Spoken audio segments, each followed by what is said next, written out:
కథలెన్నో చెప్పారు, కవితల్ని రాశారు, కాలాలు దాటారు, యుద్ధాలు చేశారు. ప్రేమలో తప్పు లేదు, ప్రేమలో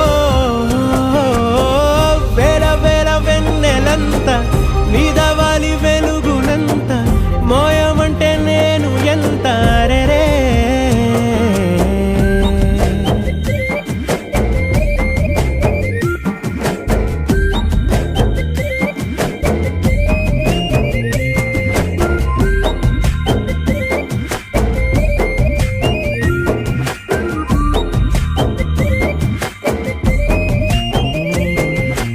ఆకాశం తాకాలి అని ఉందా, నాతో రా చూపిస్తా